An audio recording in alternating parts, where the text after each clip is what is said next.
How to add a trend line in graph in MS Excel for data analysis.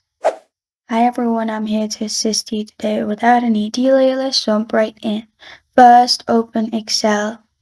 In my sheet, I have profit and the product.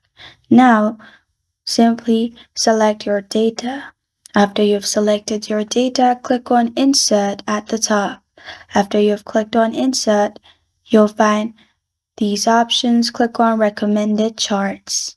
In Recommended Charts on the left side, click on Line.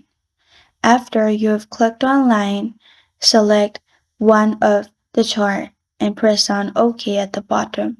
After you've done that, you'll find Chart pop up. And at the top right beside Chart, you'll find plus sign. Click on it and you'll find Trend Line in here. Make sure there's tick mark in the trend line box and you'll find trend line in your chart. This is how to add a trend line in graph in MS Excel. Thank you for joining me today. If this video helps you out, please leave a like and subscribe for more. Got a question or want to suggest a topic? Comment below. Thank you for watching.